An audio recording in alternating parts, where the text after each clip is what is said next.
everybody, it's Elliot. Starting the pod this way because I want to explain to you what you're about to hear.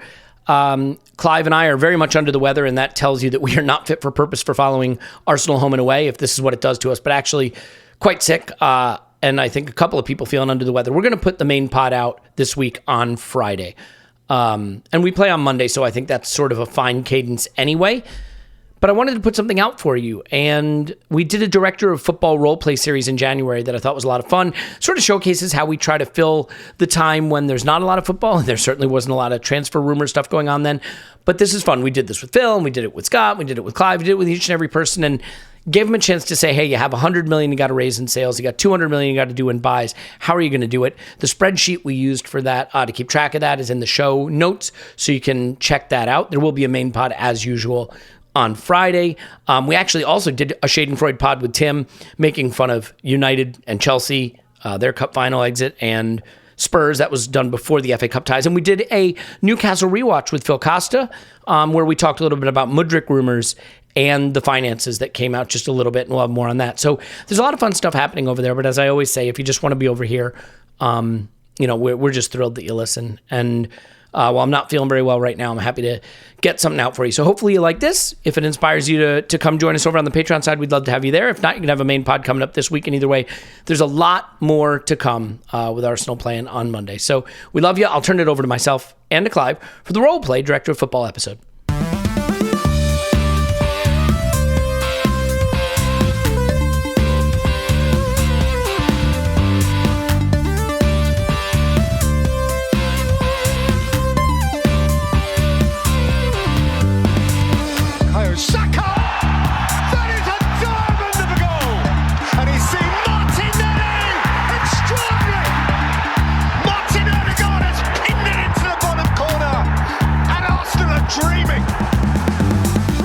Now the moment everyone's been waiting for in the Director of Football series, the time you get to find out, will Clive stick to the format? This is the ArsenalVision Post-Match Podcast. My name's Elliot Smith. You can block me on Twitter, Yankee Gunner. That's really what everyone's here for, right?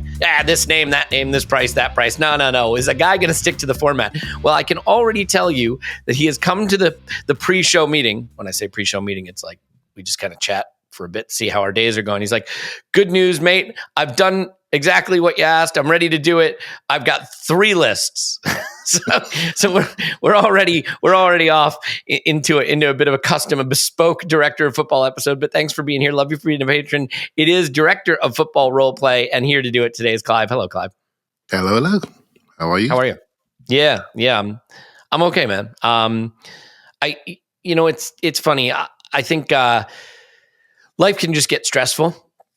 And it's weird, the things that will stress you out. Like, we're trying to get another puppy. Oh, are you? I didn't realize that. Oh, yeah, which is really smart because, one puppy is a bit of a hassle. So 2 puppies is definitely going to fix that right up. But it's good fun, trust me. For a man who's had 2 puppies and had twins in the real world, trust me, they look after each other. It's all good. Well, so here's the funny thing, right? I have two daughters. Here's the screening they do when they're about to send you home from the hospital with a human baby. Okay, get in the car, leave. Goodbye. You're done. It's time to go home. When you want to get a puppy, we need to do a home visit. We need 3 references. We're going to call your references. We're going to come to your home and check your home. We need you to fill out this 42-page questionnaire on whether you've ever owned a dog before. Like, it's nuts. It was easier to bring a human child home into my house than it is to bring a 4-legged furry animal. But that's good because we don't want animals mistreated. I just think maybe we should also not want children mistreated. Anyway, so as you and I sit here about to record this Arsenal play later today, so we don't have any witty banter about that. There's no news on that. We're going to skip right to the Director of Football thing. For those of you who haven't listened to it before, first of all, shame on you. But if you haven't, here's the way it goes. These are fixed amounts. He must sell 100 million pounds worth of players at fees that I approve. Now, some people said we should have just gone with transfer marked fees. I'm pretty close on those, but now because the stage has been set with the previous 2 we did, if he picks selling anybody we've sold before, he's only going to get the amount that we've approved before. He's not talking me into another amount. Phil tried that and didn't go well. Okay, then he's got to spend 200 million. He doesn't have to spend all of it, but that's the max he's got to spend. The reason we're doing it this way is if you do net spend, then you can get into fantasy land where you're like, I'm selling Saka for 120 million. I'm buying Mbappe and Holland from City. It can get a little silly. So we're doing it this way. Plus, no Raya purchase, no Ramsdale sale. We know that has to happen. It cancels itself out, so we're not including that in the factor. So if you want to follow along, I'll put the link to the sheet with everybody's efforts in the description, and you can look at that. And with that, Clive, let's start selling first, I think, because that's the one that I think is probably going to line up to what most people have done, right? Yeah, I mean, I don't agree with some of your prices. And the first, I have no doubt. The first price, I mean, Thomas Partey, 10 million. I mean, we might as well just start a charity, a registered charity. Should we just start that up? I mean, because we do a fundraiser. Let's just do one. Let's just do a charity, register ourselves, and go from there. Because when this, we have short memories, but when this guy can play, he has no peer in that position. So can I stop you for a second? Because I want to ask you something on this. I agree. I agree with you. I totally agree with you. He is on a big wage. He is getting older. He's 200, which is 3.5 years ago. 200 grand. Right. No. I know. But paid what 45 I'm million, asking essentially is 45 million release clause in cash. Done. The money's booked. So whatever we get now, it's going to be book value. That's all good. Right. So I guess what I'm saying in terms of the fee, if Saudi Arabia wants to buy him, yeah, you have my attention. It's 40 million. It's 50 million. Name the weird number. If it's not Saudi Arabia buying him, who can afford a fee beyond 10 million and pay his wage, who would want him at his age and with his fitness concerns?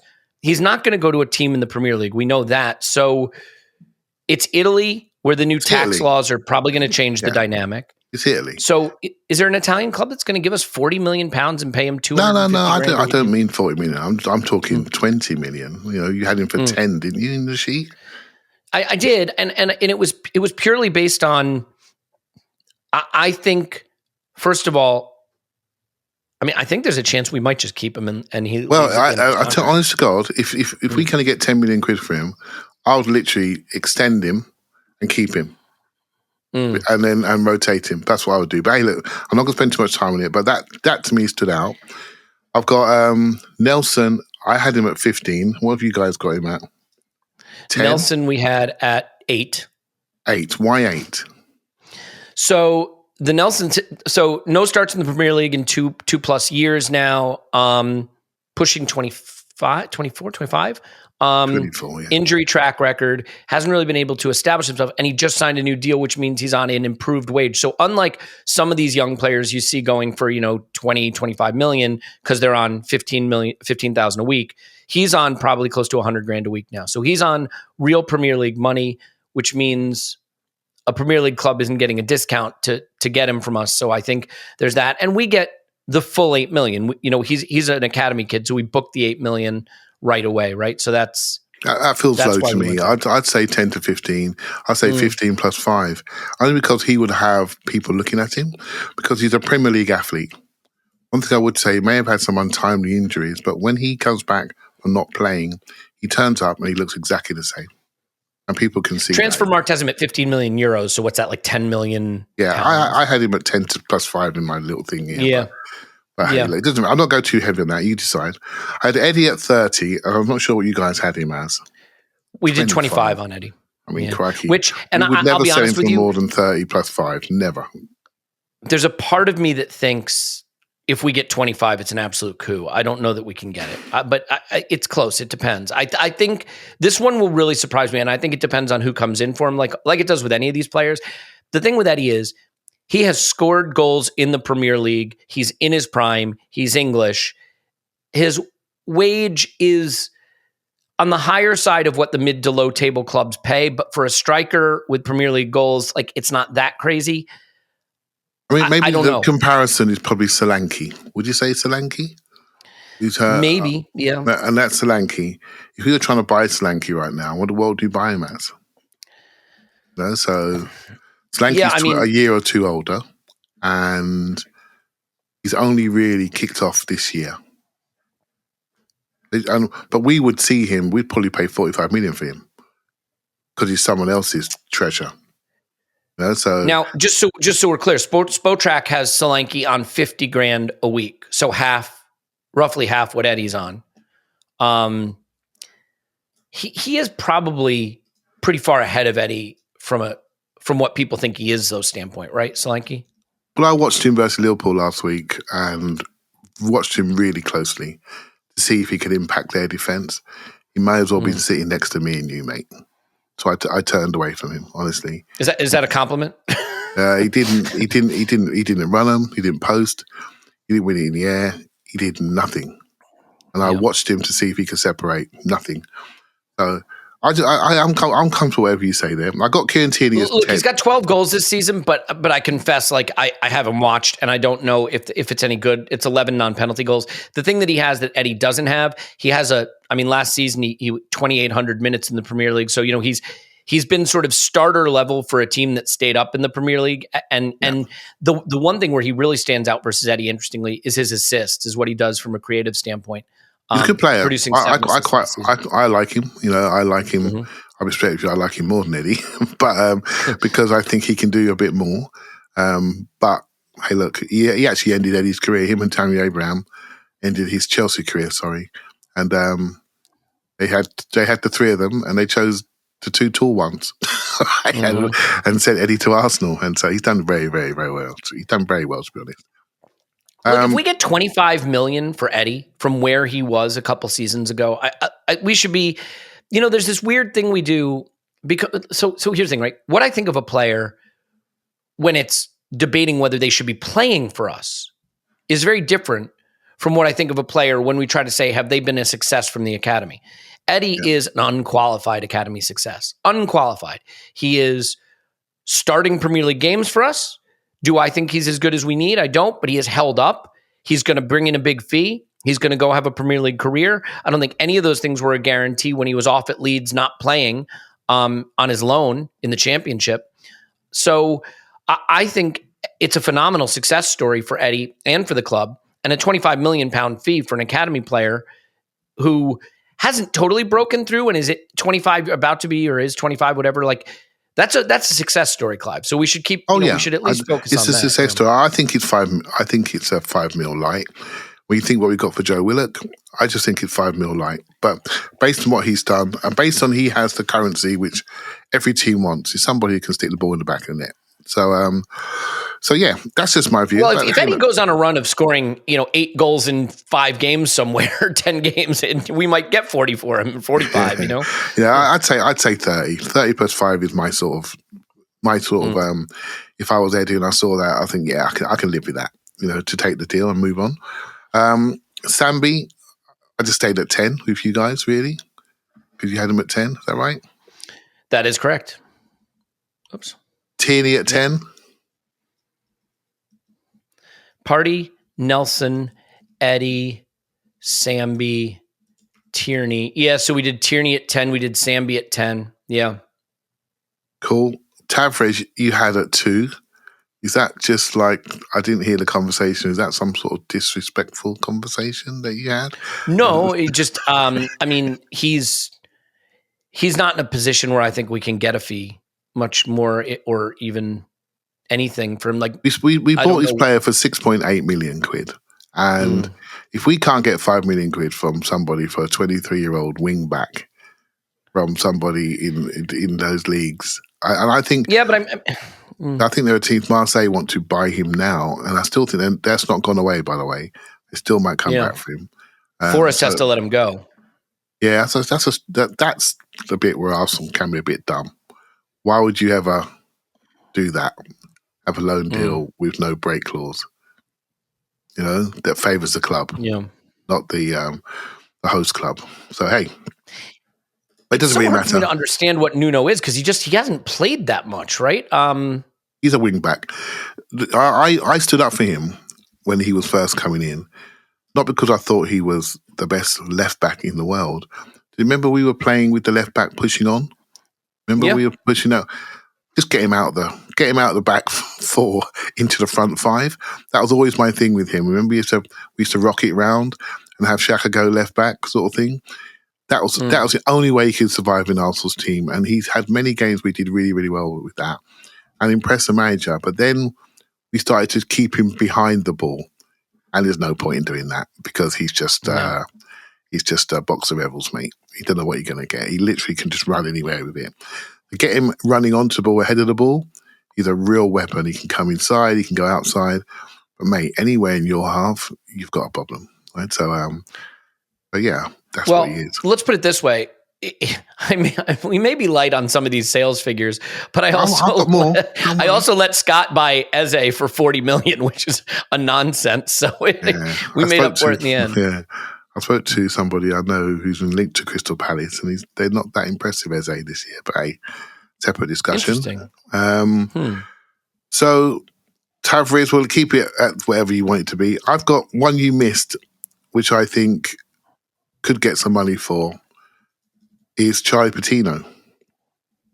I think I've got him down between 10 and 15 million. So I'm curious about that because, I've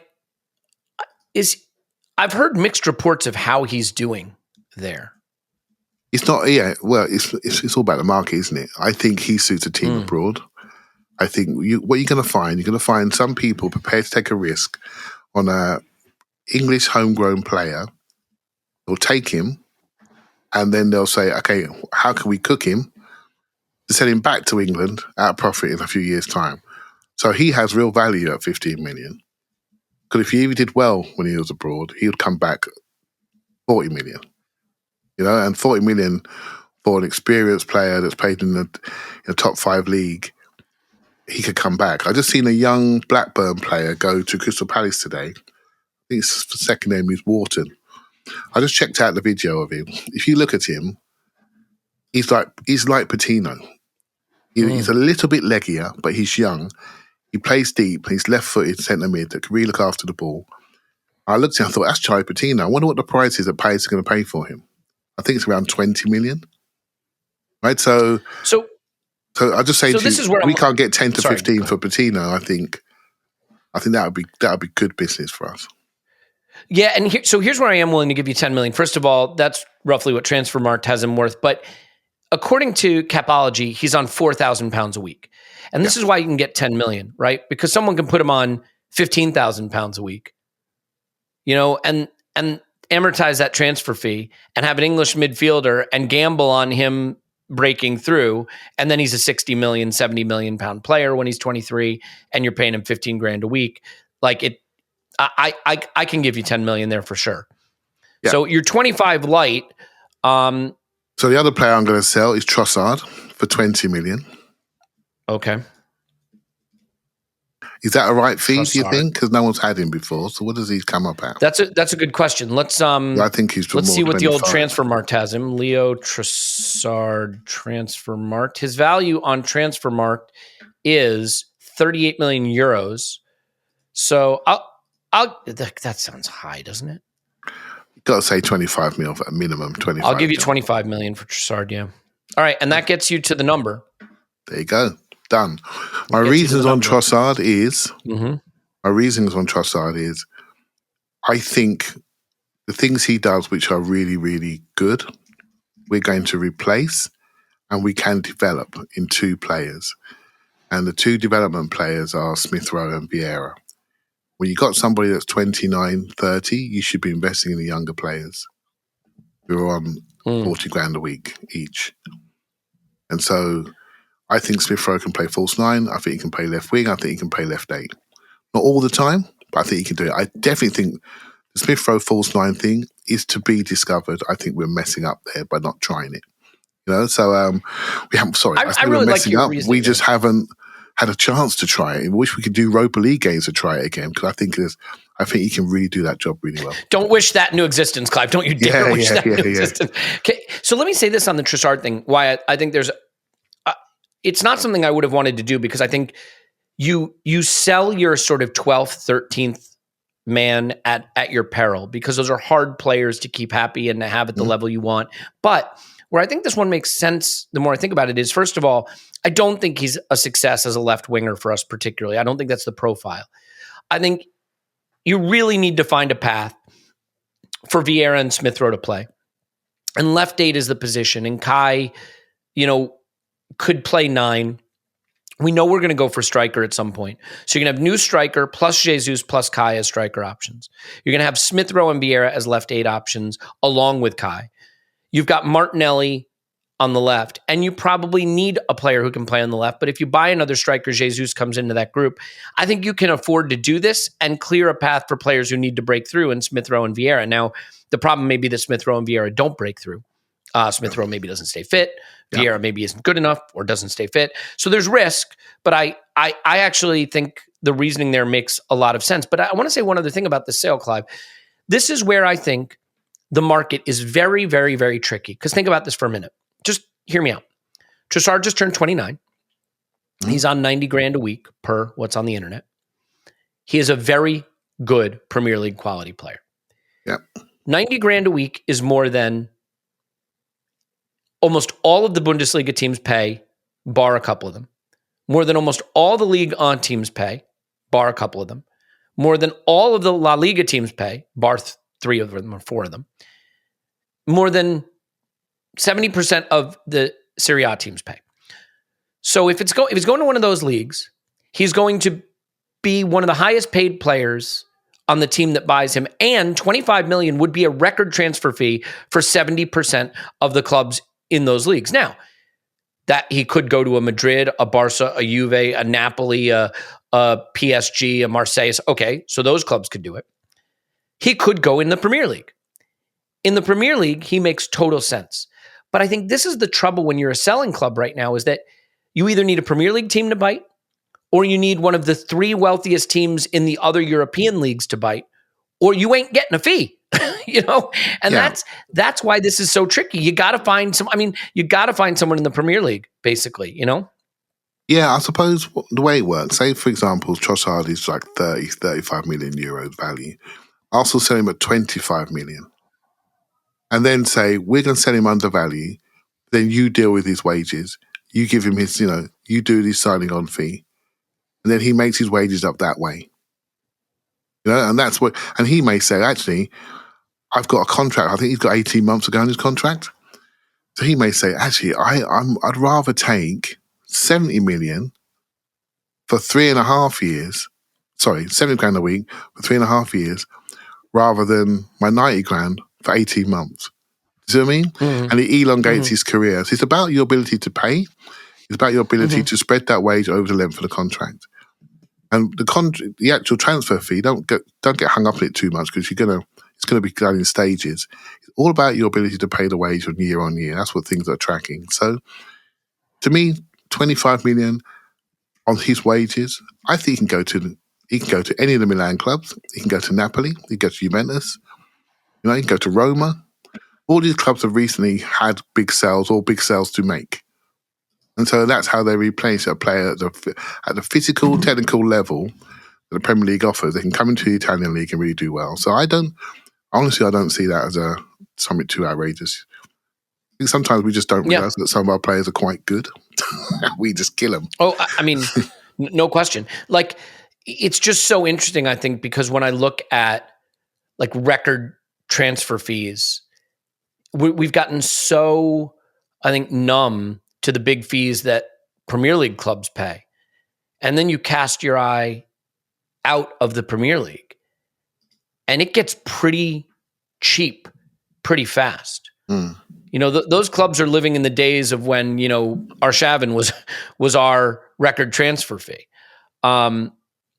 which is, it seems crazy, but that's really where it is. So just, I do think there is a bit of a challenge for any director of football, you in this case, of finding the buyer, right? And sometimes it's about finding the dope, because with Newcastle, we found a dope where Joe Willock is concerned. Not because Joe Willock isn't a decent player, but that no one else was going to pay that fee. I think what we got for Iwobi from Everton, I don't think anybody else was going to pay that fee. These are not bad players. It's just the way this market is, there's no efficiency in the transfer market. It's not like going out to buy soup. It's a very efficient market at the grocery store. It's a highly inefficient market. So it also means that, for example, Clive, like to your point about Eddie, let's say we're in a title race at the end of the season, and Jesus gets injured, and Mikel goes with Eddie, and he goes on a 5-game run where he scores in every game for the last 5 of the season, and we wind up winning the title. Eddie will go for 70. You know what I mean? Like well, we probably keep him and sign him on a $250,000 a week deal. But so, and by the way, I would like to live in that reality that I just expressed. First of all, because winning the title would be fun. And second of all, my mentions, if Eddie is the hero that wins us the title, would be a lot of fun. It's all about the project stages, isn't it? But 2 years ago, Eddie's absolutely fine. Where we're going, where we want to go, Eddie's not quite there. Right, so that's really important too. Where other people are at different stages of their project. They get a 24-year-old English centre forward that fits their dressing room culture. That's done it in the Premier League. That's experienced in Premier League. That's played in Europe. We'll have some of that. You know what's interesting, Clive? You're between a rock and a hard place in a way, because if you think about it, you could make the argument, we'll sell before they become not good enough for the team you have. But the irony is, we've seen this. When you're bad and you sell your squad players, no one wants to pay for them.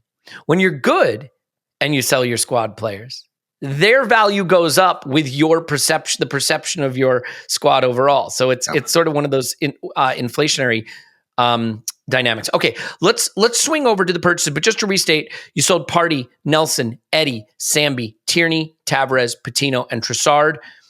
You kept Vieira and Kivior, which Phil did not do. And Vieira and ESR went as part of Scott's sales. So I think you've managed to hold on to, obviously, Smith Rowe, which a lot of people will like. He's a really divisive topic here, because obviously I think Smith Rowe has value. I think we can get a good fee for him. I also think that if Smith Rowe can reach his potential, it would be a shame not to be the club that he reaches it at. So interesting one to keep track of. Okay, where are you going with your incomings? I think it's fair to say that we're going to need attackers in light of what you've sold. So who are you going with first? So what I'm going to do, if you can get the spreadsheet ready, mate. I'm going to do 3 lists. One, and they're going to be defined by the centre forward. And so the first list is going to be the Ivan Toney list as my centre forward choice. Hang on, I'm going to do a copy. Let's do this. Let's do a copy and a paste and a copy and a paste, so I can keep track of your 3 lists. Mom told me I'd never learn Excel. To be fair, I'm learning Google Sheets. Okay, what do you got? Number 1. Right, so the Ivan Toney list, right? So for my winger, I'm going for Nico Williams. Yep. There's a choice of 3. Nico Williams he's got like a 42 or 41 million pound release clause. That's fixed, so don't mess with me on that number, right? So, and we did 45 for Nico Williams. Right. Okay. Ones and twos won't matter on this one, hopefully. Okay. The reason why I've gone for him is he's genuine 2-sided winger. I do see the numbers on Neto and Aliso. Neto, who I love on the eye, is more of an attacker. He can almost be a centre forward. He doesn't really work hard off the ball, but on the ball he's incredible, right? So, to my eye, I love him the most. But just knowing that now I know you lot, and I don't just do my eye. I look around and see what the output is, etc. Injury issues, I think, scare people off from Neto too. Injury, yeah. And I did hear Phil say something. Phil's dead right. I think he had a patella. He cracked his patella. Was a major injury. That took a while to come back from, and then he done his hamstring, probably a grade 2 hamstring this season. So the injuries are not linked, but people don't forget it.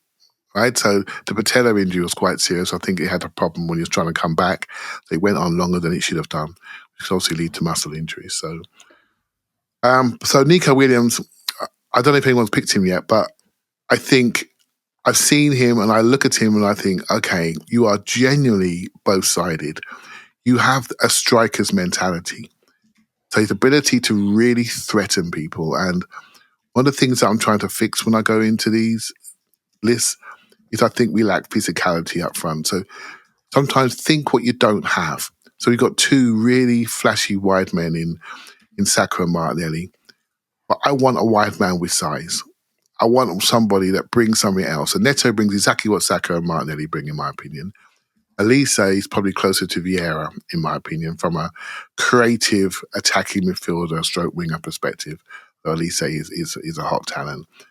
And I think Nico Williams offers a different dynamic, and that's what you're trying to ask when you're looking at this. Can I bring a different dynamic to the group? So that's why I've gone for him. Obviously, Ivan Toney is my centre forward option on this list. I had him at 65, and I started at 50, and I crept up. To be fair to the listener, I'm totally comfortable with giving you that. Yeah, totally. I had him at 65. I've got to be reasonable and say, and I've got my theories for him. My theory on him is we need somebody that offers us physicality down the centre, but also massive creativity and massive influence against other centre backs. They will have to mark him. His ability to go into wide areas and create. His first game back, if you look at it on tape, it's actually quite stunning what he did in that game. Do I see him in an Arsenal shirt? If you ask me honestly, Elliot, I'm not sure. But there's too many people that are connected to the club telling me, if you read between the lines, this is the thing that could happen. And so I can't ignore it. And so I've gone for Nico Williams, Ivan Toney. My midfielder, I've gone Zubimendi. And the reason I've gone Zubimendi is it's all about ball dominance and passing ability. Right? So I think we need that build-up from the central areas as a second midfielder, because I think Kai's not a build-up person. He's somebody on the end of the build-up, XG receive guy. So we need to add build-up. For me, Zubimendi is the closest to Jorginho. Arteta loves Jorginho. And so that's 60 million. Zubimendi is 51 million. That's his release clause. You can check it, mate. I checked it this morning. I'll do it. Scott's going to be mad at me. Check it. I'm sure if Phil's listening, he's smiling because he knows the release clause like I do, right? So it's 51 million. And Nico Williams, the reason why I picked those two is because of the release clause as well. Right? So we might have gotten fooled by the Euros thing because we were talking about that. Zubimendi has a 60 million euro release clause. Correct, which is 51 million pounds. Well, I'm going to check you on that. 60 million euros to change pounds. 51 and change. Look at the man. He's basically a banker. Okay, we'll give it to you for 51, 51.3. Okay. And you got 39 to spend now. You're in good shape. It's in good shape. So I've gone for something that we don't have. I've gone for a fullback in Ferdi Kadioglu. All right. Yeah. And the reason why I've gone for him, and I've been, funny enough, he's only a person that's introduced to me about 3-4 weeks ago when he was first linked to Arsenal. And I thought, let's have a look at him. And Phil said he's like Cancelo. I thought, I didn't know that. Let me have a look. He's actually probably a bit more than Cancelo from a versatility point of view. He can do the left back, right back thing. He can play inside and out, but really he can play out. He really is an overlapper. And I think you look at the squad again, what don't we have? We don't have that overlapping fullback. The closest we have is Ben White.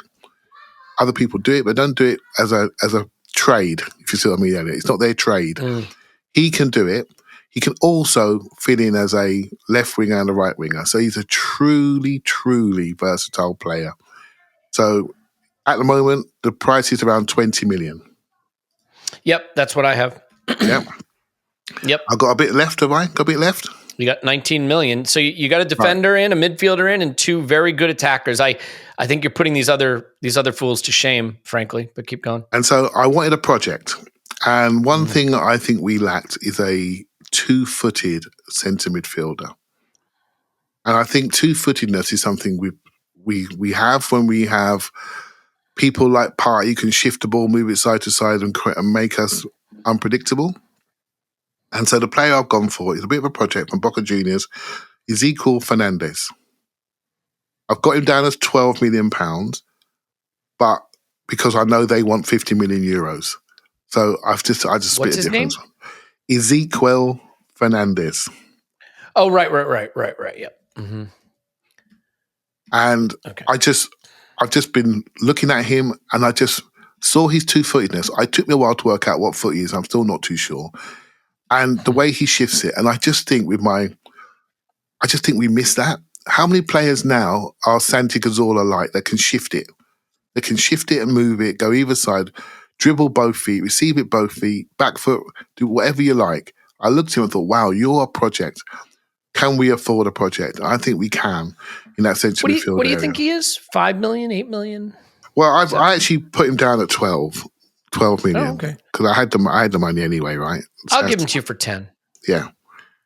So. All right. Is that your list? Is that list one? That's my list one. So first things first, I just want to be clear. They're burning an effigy of you outside of the Emirates because you had £9 million to spend that you didn't spend. They've got signs saying, spend some effing money, Clive. Get your checkbook out, Clive. I think you've done a brilliant job here, but you've left money on the table. Why don't we do this just to appease them?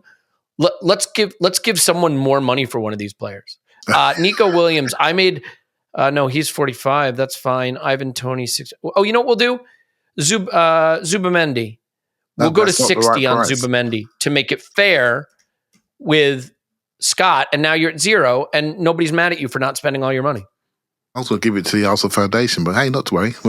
You do. Okay, all right. Well, you know what? We're going to raise at least that much in our fundraiser in April. The foundation almost has too much money now. Okay, so let's go to list 2. So just to run it back, Nico Williams, Ivan Toney, Zubamendi, Kadioglu, Ezekiel Fernandez.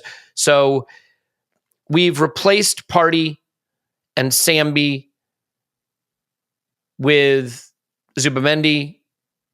We've replaced Trossard with Nico Williams. We've added Ivan Toney up front, I guess replacing Eddie as well. Kadioglu comes in to just bolster the defense. We haven't really lost anybody that we're using. So yeah, I didn't want to lose anyone. I wanted to boost the fullback area because I now know I can use Kivior and White as centre backs if we get any problems with our first choice centre backs. Yeah, I like that. So yeah, that was my plan there. So okay, my second, what are we doing with list 2?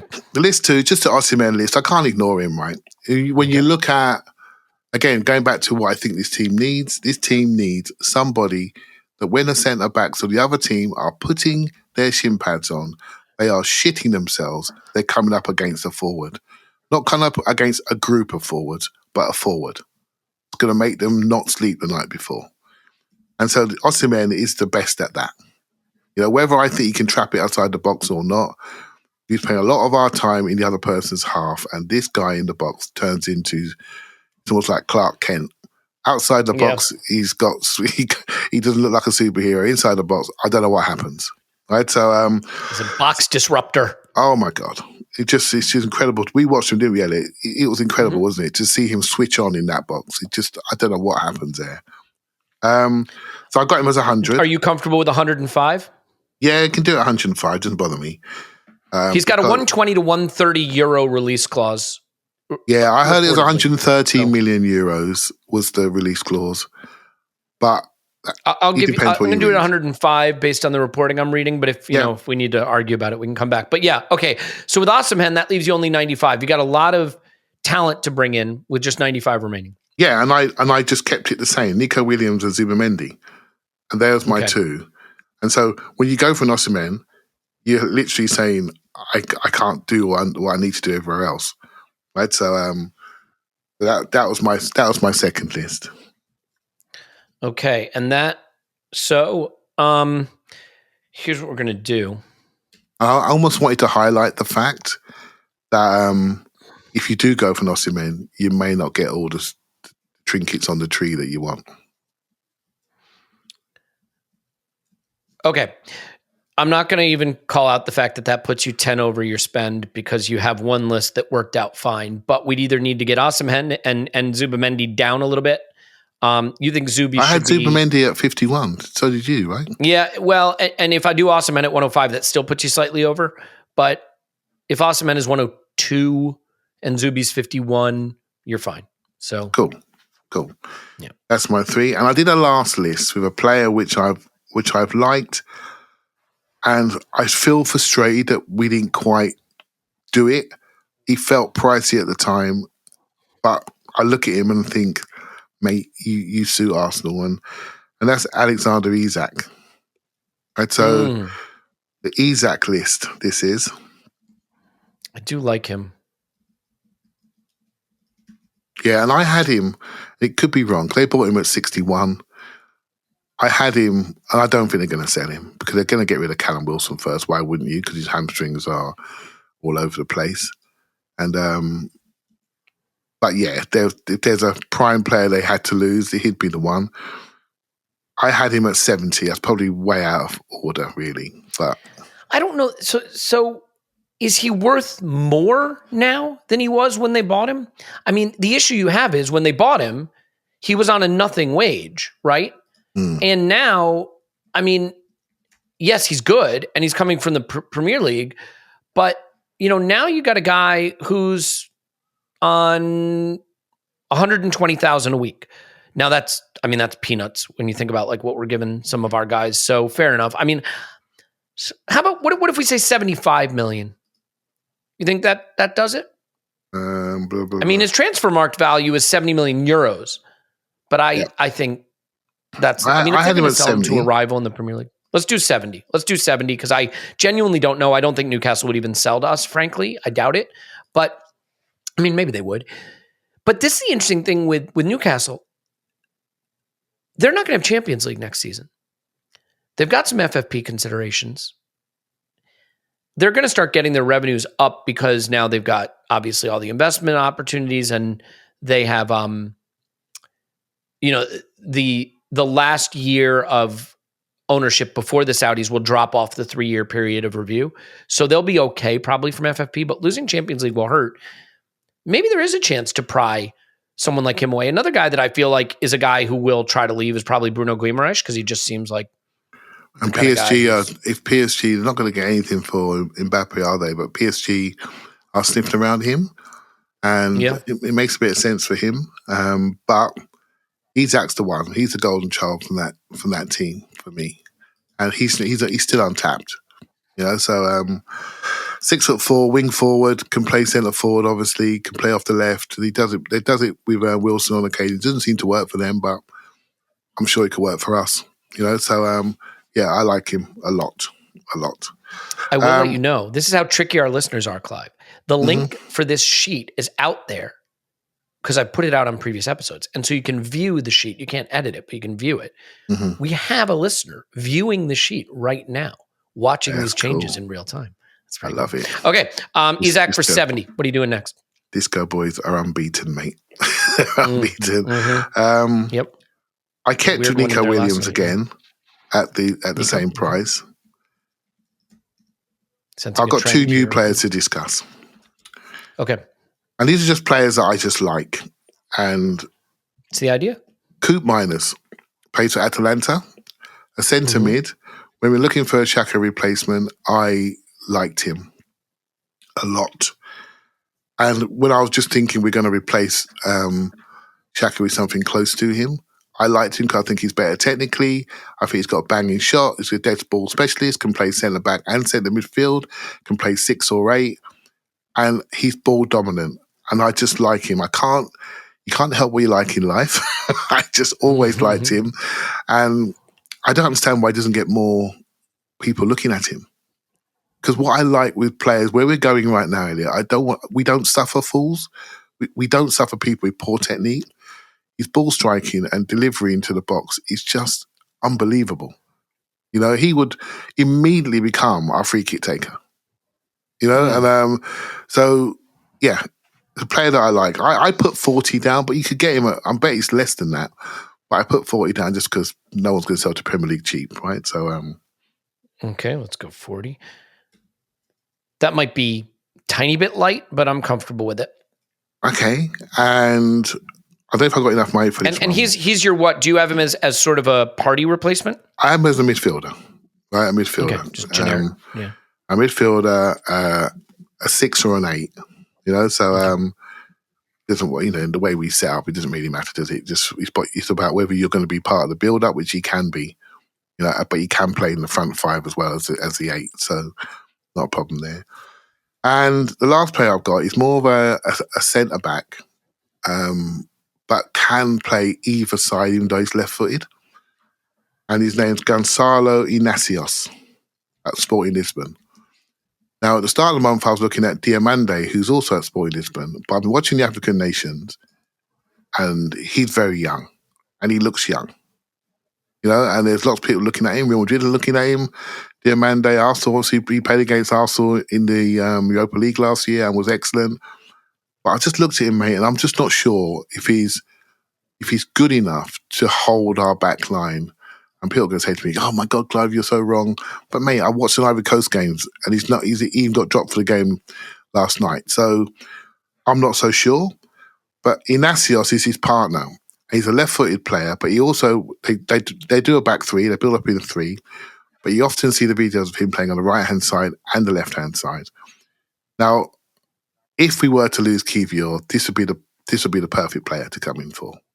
Just as a general point, because I'm not sure Kivior's fully settled. This guy's a bit quicker, a bit more dynamic, and just a little bit better for me. So just a player I want to introduce to the Disco Boys, and they can have a look around and give me a kick in if they like him or not.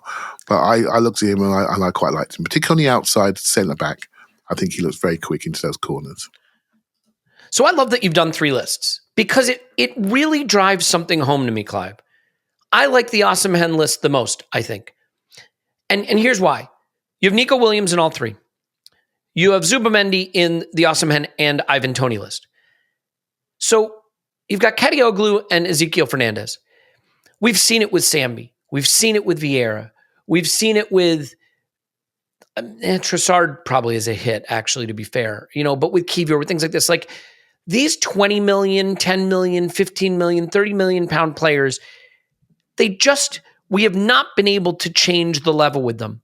And if you look at it, you can get Zubimendi and Nico Williams. And then you can either have Ivan Toney and 2 punt-ish level talents, or you can have Osimhen. And I think what wins you shit is the elite talent, the superstar talent. And so if you think Osimhen is the striker the world's going to know about in the next few seasons, if he's ready to be the guy, and if what we need is a battering ram in the box who's going to turn all this dominant final third possession into goals, which I wasn't so sure on our scouting report, but the more I look at where we play with the ball and what we need, he strikes me as someone that can deliver it. Yeah. I can give up a Kadioglu and an Ezekiel Fernandez to upgrade from Toney to Osimhen. Absolutely. And list 4, I like Isaac a hell of a lot. But again, are Coop Miners and Ignacio, see, that's an interesting one, I guess, in the sense that Isaac and Osimhen are pretty close to me in some respect, but they're different types of players. And again, I am leaning towards the idea that what we need is the battering ram makes Osimhen sound like he's not skillful. I mean, the guy to turn that dominance in certain areas of the pitch into goals, into chances. So I do think, Clive, that there's a point here that elite talent's what wins you titles. Collecting a lot of mid talent doesn't win you a title. Being able to name 20 players in your squad who are all pretty good doesn't win you a title. Being able to name 12 or 13 that are elite wins you a title. And so I think I'd go for the smaller list with the higher ceiling. And I think it's Osimhen, Williams, and Zubimendi. Yeah, that's the sort of thing that changes your life. And if I'm Arsenal, I'm buying a fullback. I would go for Ferdy Kadioglu. But that's the sort of thing that changes your life. In the end, the way we are as Arsenal fans right now, we're not having people that don't do it. We're just not having them. We pretend we are. We pretend we are. We're patient. We're not having it. We're not. We're not prepared to wait. Either do it or you're not there. And so sometimes are we at the stage yet where we can only shop at Harrods? And that's why I want to the 3 lists. And I'm, Zubimendi, there's still a punt there. You could say, well, actually, there's still a punt there, but everything you read I don't says, think he's a punt. Yeah, everything you read says he brings that thing that I read something the other day that say if you want to watch a game through Busquets, that's the way to watch a game. And they're saying that about this kid. Now, if that's true or not, I'm not so sure. But I think we need a ball-dominant midfielder that wants to progress, and that he's the one for me. So, interesting, when I had the discussion with Scott, this came down to he had 60 million to spend. Was he going to do it on Zubimendi or on Nana? And he was kind of like, one or the other. Makes no difference to me. It doesn't, and he's right. He's right. Yeah. Nana is not different a progressor, players, though. It depends what you're trying to achieve. You might say, well, actually, we're going to defend. At the moment, I think we defend in a in a back four diamond with a 3+1 with Rice in front. I think that's the future. But what if we decide to go 2+2? Right, 2 centre backs and have Onana and Rice in front and say to everybody else, see you later. Do you know what I mean? See you, come back when you're ready. Because you ain't scoring past that four, are you really? Right, so it's just your system, it's your style, really. But I totally get that from Scott. Yeah, and I think it'd be interesting to see the direction we go. But I do think when I look at these lists, what jumps out at me is one list has 3 players, all of whom we think are the kind of talent where they could force themselves into the starting lineup of a title-winning Arsenal. And the other lists are more efficient in their spending, but maybe don't have that absolute elite high-end man up front that you need to win things. So it'd be interesting to see which direction the club goes. But I think when I look at these, because, I've been pretty warm to the idea of Tony, even potentially over Osimhen, just from a potential value standpoint. And, he's done it in the Premier League. It's a little less risky. But then I look at these lists and I say, going from Osimhen down to Tony spend-wise, what does that actually get you in other positions? And unless, now look, the thing that makes this exercise we're doing, Clive, a little unique is we capped it at 200 million spend no matter what we sell. Like, the club could go spend 350 this summer. I don't know. Think there will be churn and they could say, year. We're going to do Ivan Toney, but we're also going to go out and buy Isak as well. I don't know. Yeah, but I think we could do churn this year. There's 2 or 3 players. I'm going to mention them. It might get people crazy, right? But I'm going to mention them because the trick is with selling is to sell them before they're ready to be sold. And there's one player that if it was part of a deal for Osimhen, that we could move on. And that could be Gabriel Jesus. And people don't want to hear it. But if you can tell me in your heart, do you think he's going to be physically better in a year's time than he is today? Then I'm all good. And these are sort of things these are sort of gambles you have to take. If Napoli say, you can have Osimhen for 105 million, we want Jesus for 50 million. What do you do? What do you do? And these are the challenges that you have. And it could happen. It could happen. And I would say, you know what? I'm on 3 NEOPs. I might take it. That's the challenge, right? You've gone sad. You've gone sad. I want to see it, but I'm in the mood. The more I kind of understand the thinking. Let's leave it there. We'll have I was going to say an instant reaction later today, but by the time you're listening to this, probably already listened to the 10-0 instant reaction. So all good. Clive, enjoy the game. I'll talk to you after. And we'll have a main pod on Thursday. I won't be on it, so all the more reason to check it out. And then hopefully some fun happening around the Liverpool game that I'm still trying to get the details on. So we'll leave it there. Clive's on Twitter, Clive UFC. Thank you for being director of football. I will get Arsenal to send you your check. Thank you very much. My name's Elliot Smith. Block me on Twitter again. We love you. Now, this is weird because I don't know which game I'm supposed to say. Do I say the one the listeners have coming up, or do I say the one I have coming up? I think I got to say the one I have coming up because I think it's a jinx otherwise. So we love you, and we'll talk to you after Arsenal 10. For us, no.